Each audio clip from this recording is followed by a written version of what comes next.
नरेंद्र दामोदर दास मोदी भारत के 14वें प्रधानमंत्री हैं, जिन्होंने 2014 में और फिर 2019 में भारतीय जनता पार्टी की प्रभावशाली जीत का नेतृत्व किया। मोदी के बारे में एक दिलचस्प तथ्य यह है कि वह पहली बार विधायक के रूप में गुजरात के मुख्यमंत्री बने।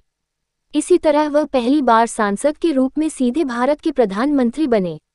2014 में बीजेपी की बहुमत से जीत के लिए मोदी को श्रेय दिया जाता है और यह साल 1984 के बाद पहली बार हुआ। मोदी का जन्म वडनगर में एक गुजराती परिवार में हुआ था।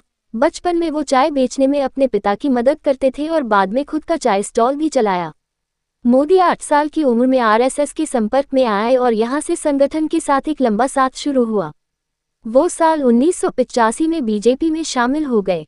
आरएसएस के साथ लंबे समय तक रहने के बाद भारतीय जनता पार्टी में आए और फिर उनके राजनीतिक सफर में तब तीव्र गति आई जब वे गुजरात, पूरा नाम नरेंद्र मोदी, जन्म तिथि 17 सितंबर 1950, उम्र 73, जन्म स्थान वडनगर, मेहसाना, गुजरात, पार्टी का नाम भारतीय जनता पार्टी, शिक्षा पोस्ट ग्रेजुएट कार्यकर्ता, पिता का नाम दामोदर दास मूलचंद दास मोदी, माता का नाम SMT हिराबे Damodar Das Modi, http://www.narendramodi.in। 1986 LK Advani के बाद मोदी भाजपा के अध्यक्ष बने।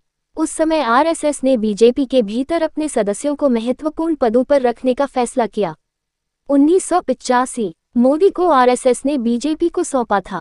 बाद में 1987 में मोदी ने अहमदाबाद नगरपालिका चुनाव में बीजेपी के अभियान को व्यवस्थित करने में मदद की और बीजेपी ने चुनाव में जीत दर्ज की।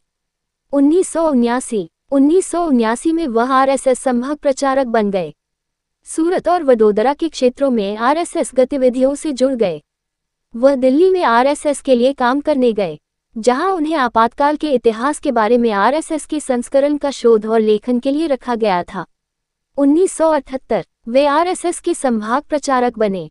सूरत एवं वडोदरा में होने वाले संघ के कार्यक्रमों में वे बढ़ चढ़कर हिस्सा लेने लगे। 1975 आरएसएस द्वारा नरेंद्र मोदी को गुजरात लोक संघ समिति का महासचिव नियुक्त किया गया था। आपातकाल के दौरान गिरफ्तारी से बचने के लिए मोदी को अंडरग्राउंड होने के लिए मजबूर होना पड़ा।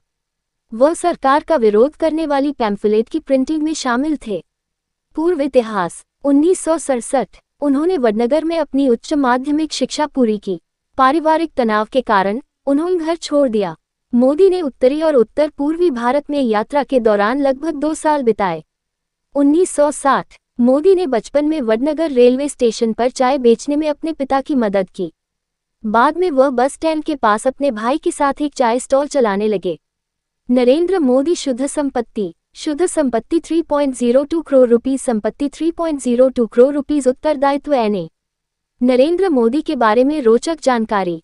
जब मोदी 8 साल के थे तो वह राष्ट्रीय स्वयंसेवक संघ RSS के संपर्क में आए।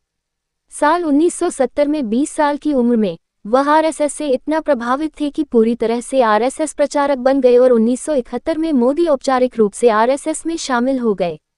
इंडिया टुडे द्वारा 2007 के एक राष्ट्रव्यापी सर्वेक्षण में मोदी सर्वश्रेष्ठ मुख्यमंत्री साबित हुए। टाइम मैगजीन के एशियाई संस्करण के कवर पेज पर दिखाई दिए। 2014 में CNN IBN न्यूज नेटवर्क द्वारा इंडियन ऑफ द ईयर चुने गए। वह 2014, 2015 और 2017 में टाइम मैगजीन के विश्व में 100 सबसे प्रभावशाली लोगों की लिस्ट में से एक थे। 2014 और 2016 में टाइम मैगजीन रीडर्स पोल में मोदी को पर्सन ऑफ द ईयर यानी कि साल के सबसे प्रभावशाली व्यक्ति का खिताब हासिल किया। फोर्ब्स मैगजीन ने उन्हें साल 2014 में दुनिया का 15वां सबसे शक्तिशाली व्यक्ति माना। उन्हें 2015, 2016 और 2018 में दुनिया में 9वें सबसे शक्तिशाली व्यक्ति का दर्जा मिला। 2015 में मोदी फॉर्च्यून मैगजीन की दुनिया के सबसे महान नेताओं की पहली वार्षिक सूची में 5वें स्थान पर थे।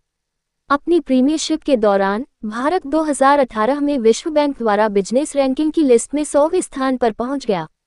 2024 9 जून को पीएम नरेंद्र मोदी ने लगातार तीसरी बार प्रधानमंत्री पद की शपथ ग्रहण की। इसी के साथ नरेंद्र मोदी पूर्व पीएम नेहरू के बाद लगातार तीसरी बार पीएम बनने वाले देश के दूसरे नेता बन गए हैं। पीएम मोदी को वाराणसी सीट पर 6,12,970 वोट मिले, जबकि कांग्रेस उम्मीदवार अजय राय को 4,60,457 वोट हासिल हुए। पीएम मोदी ने अजय राय को 1,52,513 वोटों से हराया।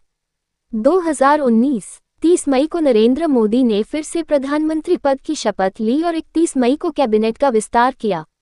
पीएमओ के अलावा department of atomic energy, ministry of personal, public grievances and pension, department of space और वो सभी मंत्रालय स्वयं के पास रखे